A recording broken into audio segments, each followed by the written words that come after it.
ভাইয়া, আপনি ওকে কোথাও দেখছেন?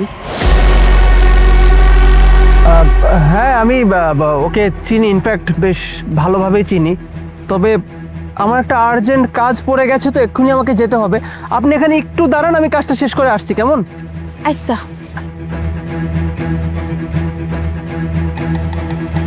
কি ব্যাপার ভাই, আপনি আমাকে হ্যাঁ বলতে কেন বললেন? ভাই আপনাকে আমি সব কিছু বুঝাই বলবো, আপনি আমার জাস্ট একটা উপকার করেন।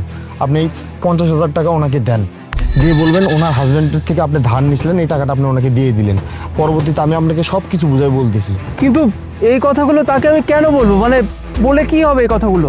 ভাই আপনি এটা জাস্ট আমার জন্য একটু উপকার করেন, আপনি ওনাকে বলেন, আমি পরবর্তীতে আপনাকে সব কিছু আমি বুঝাই বলতেছি, আপনি বুঝবেন। ঠিক আছে।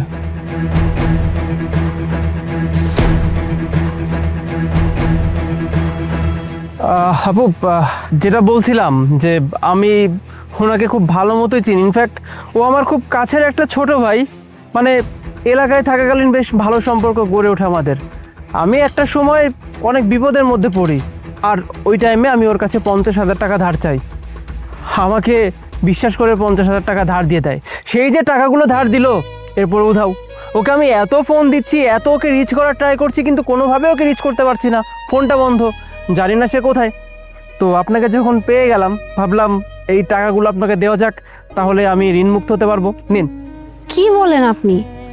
আপনি ওর কাছ থেকে 50,000 টাকা ধার নিছিলেন? হ্যাঁ, বিপদে পড়েছিলাম, তো ওর কাছে টাকা ধার চেয়েছিলাম, তো আমাকে এই টাকাগুলো দিয়েছিল। আর আপনার সঙ্গে যখন দেখা হয়ে গেল, তখন এই টাকাগুলো আপনাকে আমি দিয়ে দিই। শুধু শুধু আমি ঋণের বোঝা নিয়ে কেন ঘুরে বেড়াবো? নিন।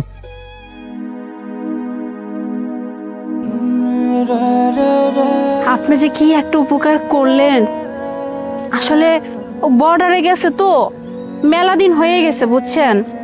অনেক খোঁজ নিতেছি, কিন্তু খোঁজই পাইতেছি না। তবে আমি জানি ও ঠিকই ফিরে আসবে। আসলে ও নাই তো, তাই আমার চলতে অনেক কষ্ট হইতেছিল। এই কয়দিন ধরে আমি মানুষের বাসায় যা যা আমি সাহায্য চাইতাম, আমার কাছে কোনো টাকা ছিল না। যাক, আল্লাহ টাকাগুলো মিলাই দিছে, আমার কয়দিন ভালো মতো চলে যাবে। আপনার মেলা ধন্যবাদ। যাক, এখন তো টাকাগুলো পেয়েছেন, আশা করছি আর কোনো সমস্যা হবে না।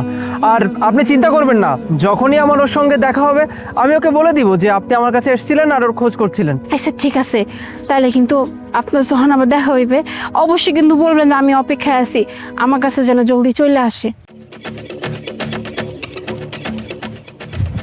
হ্যাঁ ভাই, এবার বলেন, আপনি তো নিজেই ওকে টাকাগুলো দিতে পারতেন, তাহলে আমার হাত দিয়ে এতগুলো টাকা কেন দেয়ালেন? হ্যাঁ, আমি আপনাকে সব কিছু বুঝাই বলতেছি, আপনি বুঝবেন।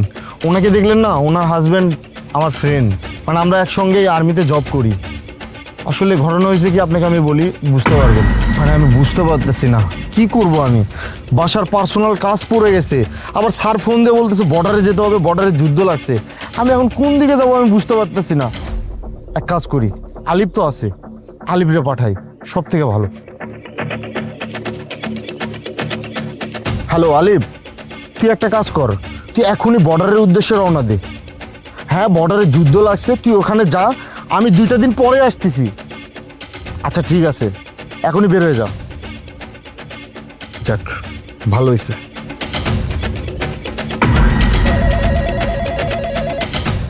স্যার, এই সময় স্যার ফোন দিছে। স্যার, কি বলেন স্যার? তার মানে আলিপও শহীদ হয়ে গেছে? জি স্যার, জি।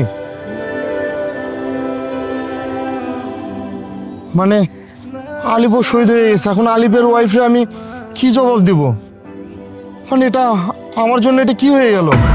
তারপরে বর্ডারে যাওয়ার পরে না, ওনার হাজবেন্ডের মৃত্যু হয়ে যায়। আমি এই কথাটা না ওনাকে বলতে পারি নাই। আর আমার কাছে মনে হয় ভাই, ওনার এই অবস্থার জন্য দায়ী একমাত্র আমি। তাই আপনার দ্বারা আমি ওনাকে একটু সাহায্য করলাম। কিন্তু সত্যি তো এক সময় না এক সময় উনি জানতে পারবেন। এটাই কি ভালো হতো না যে আপনি ওনার কাছে গিয়ে সমস্ত সত্যি কথা স্বীকার করতেন? এতে হয়তো তার মনে একটু শান্তি পেত। এই যে সে তার হাজব্যান্ডকে পাগলের মতো খুঁজে বেড়াচ্ছে, এই কষ্ট তাকে করতে হতো না। হ্যাঁ, ঠিকই বলছেন, সত্য কখনো চাপা থাকে না। আমি বলবো, কিন্তু ওই তো সব কিছুর একটা সময়সূচি আছে। আমি সময় হলে সব কিছু বুঝাই বলবো। আপনাকে অনেক ধন্যবাদ, আপনি আমার উপকার করলেন।